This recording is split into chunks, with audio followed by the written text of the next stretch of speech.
Hello everyone, welcome to Anuba study facts. आज हम बात कर रहे हैं गाइस अपने प्रीवियस ईयर पेपर के बारे में, जो कि आपसे वर्ग 2 में पूछे गए थे और वर्ग 3 में इनके पूछे जाने की बहुत हद तक संभावना है।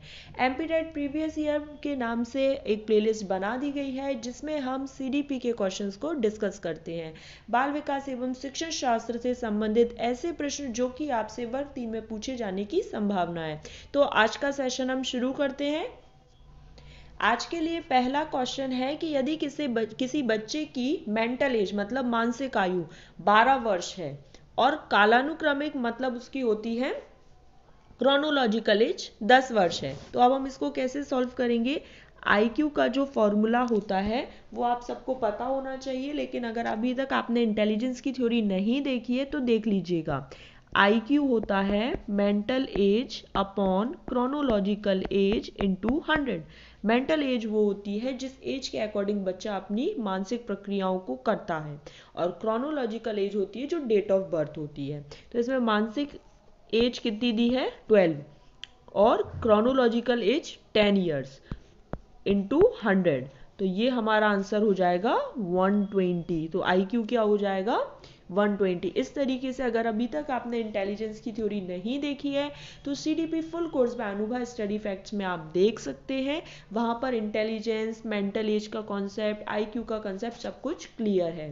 चलिए नेक्स्ट क्वेश्चन पर बढ़ जाते हैं कि grey matter of the brain that controls IQ and memory have greater volume in learners who. अब हमें ये बताना है कौन पर्याप्त नींद लेने वाले, स्वस्थ आहार लेने वाले, तनाव से बचने वाले या फिर नियमित रूप से व्यायाम करने वाले। तो फोर्थ ऑप्शन जो है एक्सरसाइज रेगुलरली बिल्कुल सही हो जाएगा। आपको देखिए कुछ क्वेश्चंस तो बहुत ज़्यादा इजी भी देखने को मिलेंगे और कुछ क्वेश्चंस जो होंगे बिल्कुल फैक्ट बेस्ड होंगे।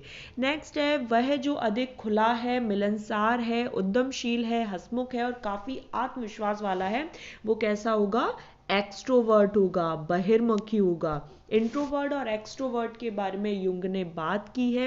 इंट्रोवर्ट वो होते हैं जो कि शर्मीले टाइप होते हैं, कम बातचीत करते हैं।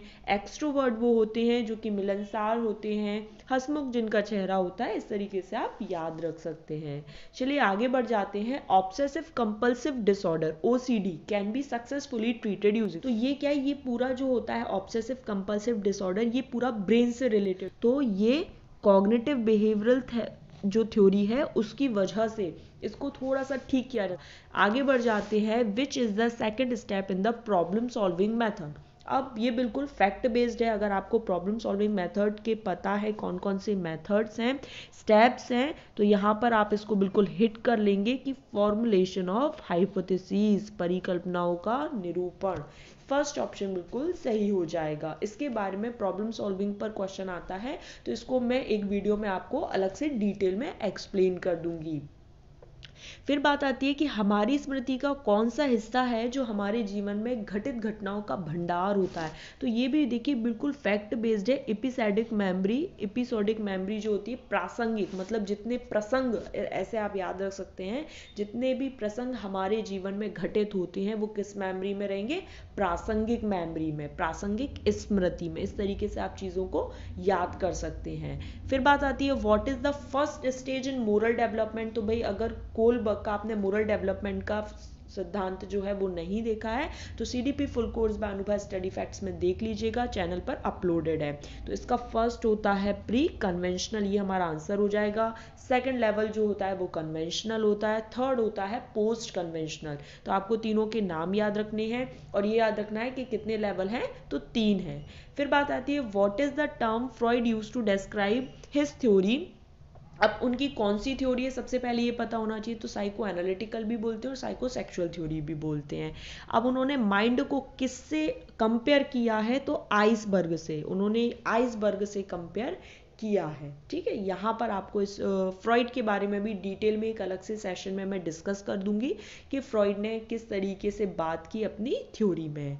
चलिए नेक्स्ट क्वेश्चन पर बढ़ जाते हैं कि कौन सा सामाजिक प्रेरक है जो कि दूसरों को नियंत्रित करने और उन्हें प्रभावित करने की आवश्यकता द्वारा वर्णित है। तो पावर इसका बिल्कुल सही आंसर हो जाएगा। नेक्स्ट है कि वे माता पिता जो बच्चे को दंडित करने में विश्वास रखते हैं, parents who believe in punishing. देखिए पेरेंटिंग स्टाइल पर हमेशा वर्ग 2 में क्वेश्चन पूछा गया है। हम लोगों आज ही हमारा 36वां सेशन है, तो आपने अगर 35 सेशन इससे पहले के नहीं देखे तो देख लीजिए, उसमें हमने पूरे पेरेंटिंग स्टाइल के बारे में एक एक करके डिस्कस कर लिया है। तो ऑथोरिटेरियन जो होते हैं ना, वो बच्चों पर क्या है, दंड वाली भावना थोड़ी सी ज़्यादा रखते हैं। ऑथोरिटेटिव जो होते हैं ना, वो केयर भी रखते हैं और कंट्रोल भी रखते हैं। लेकिन जो ऑथोरिटेरियन होते हैं ना, देखिए इसके नाम से स्पष्ट है अधिकारवादी, मतलब पेरेंट्स यहाँ पर अपना अधिकार जताते हैं। नेक्स्ट पर है कि बच्चा किस उम्र में भाषा की समझ को दिखाना शुरू कर देता है। तो ये बिल्कुल फैक्ट बेस्ड आंसर हो जाएगा कि 6 मंथ में।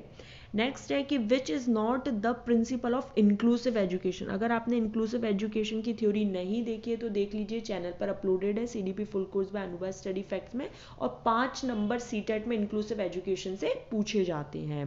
तो शिक्षार्थियों के बीच कोई भेदभाव ना हो, बिल्कुल सही बात है, लेकिन हमसे चूंकि नहीं पूछा गया। देखिए क्वेश्चन को बहुत अच्छे से रीड करना है, जल्दबाजी में ऐसा नहीं कि हम अपना 1 मार्क्स बिल्कुल आते हुए भी छोड़ आए। विशेष बच्चों के लिए अलग कक्षा, ऐसा बिल्कुल नहीं है, कभी भी ऐसा नहीं होना चाहिए कि बच्चों को आप अलग कक्षा में बिठा दें। अगर कोई बच्चे में प्रॉब्लम है तो उसके अकॉर्डिंग उसकी नीड समझने के बाद आप उसके लिए इस तरीके से अवसर प्रदान करें कि वो बच्चा नॉर्मल बच्चों के साथ लिख पढ़ सके। फिर बात आती है कि समान शैक्षिक अवसर, बिल्कुल सही बात है, हर बच्चे को एक अवसर जो मिले वो बिल्कुल समान रूप से मिले। खान पीन संबंधी जरूरतों का ध्यान रखें, बिल्कुल सही। लेकिन जो गलत है वो क्या है, विशेष बच्चों के लिए आप अलग से कक्षा बना दें, तो ये सही नहीं है। अगर किसी को सुनने में प्रॉब्लम है तो आप क्या करें, उसको प्रिंटेड मटेरियल्स प्रोवाइड करें ताकि वो देखकर पढ़ सके। अगर किसी को देखने में प्रॉब्लम है तो जो तेज आवाज वाले जो ऑडियो साउंड्स होते हैं, CD होती है, उनका यूज करें। फिर बात आ जाती है कि निम्नलिखित में से कौन सा एक कारक नहीं है। देखिए बार बार नहीं वाले क्वेश्चन भी बहुत पूछे जाते हैं। जो तनाव के विरुद्ध एक बच्चे की रक्षा करेगा, तो फैमिली करेगी, बिल्कुल सही बात है। बुद्धि, ठीक है, सहकर्मी रिश्ते करेंगे। लेकिन जो ऑथोरिटेरियन पेरेंट्स होते हैं, देखिए वो अधिकारवादी, आप इसके नाम से स्पष्ट कर सकते हो, रटने की भी ज़रूरत नहीं है, कि जो अधिकार में बिलीव रखते हैं, मतलब उन्हें हर चीज़ ऐसी दिखेगी कि बच्चे पर पूरा कंट्रोल उनका ही है। भाई बच्चे की भी लाइफ है, आप केयर भी करो प्लस बच्चे को कंट्रोल में भी रखो। ऐसा ज़रूरी नहीं कि केवल कंट्रोल में ही रखने से आप बच्चे की अच्छी परवरिश कर सकते हैं। तो जो थर्ड ऑप्शन है वो बिल्कुल सही हो जाएगा। नेक्स्ट है कि एक 12 साल का बच्चा है, वो ये समझता है कि मेज का जो वजन है वो वही रहता है, चाहे दाई हो या फिर उल्टी हो। A 12-year-old child understands that the weight of a table remains the same whether it is right up or upside down। बिल्कुल सही बात है, उसमें कंजर्वेशन का गुण आ गया, अब वो अच्छे से चीज़ों को समझ सकता है। अगर आपने पियाजे की थ्योरी नहीं देखी है तो देख लीजिए, CDP फुल कोर्स में भी अवेलेबल है, और एक नई सीरीज मैंने स्टार्ट की है जो कि हम हर सैटरडे को लेकर आते हैं। इसमें हम बात करते हैं CDP चैप्टर वाइज सीरीज की, ठीक है। चलिए आज के लिए लास्ट है कि according to psychosexual development theory. अब साइकोसेक्सुअल थ्योरी देखिए किसने दी, अभी हमने बात करी थी सिगमंड फ्रॉइड में, सिगमंड फ्रॉइड के द्वारा। तो अपने शॉर्ट नोट्स बना लेंगे, तो जब एग्जाम टाइम में आपको पढ़ना रहेगा तो फिर आपको पूरे सेशंस देखने की ज़रूरत नहीं, जो आपके मेन पॉइंट्स हैं केवल आप उन पर ध्यान दें, और एक बहुत अच्छा आप रिवीजन करके अपनी तैयारी को इनहेंस कर सकते हैं। तो यहाँ पर देखिए अभी हमने एक ही सेशन में 2 पॉइंट्स 2 बार क्लियर कर लिए कि साइकोसेक्सुअल और साइको एनालिटिकल थ्योरी दोनों ही एक ही थ्योरी के नाम है, सिगमंड फ्रॉइड के द्वारा दी गई है।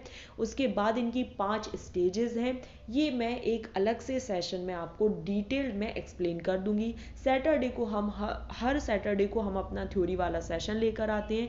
अगर आप टेलीग्राम से नहीं जुड़े तो वहाँ से जुड़ जाइए, सुबह 6 बजे आपको ये सेशंस देखने को मिलते हैं। तो इस क्वेश्चन का आंसर जो बिल्कुल फैक्ट बेस्ड है, ओरल हो जाएगा।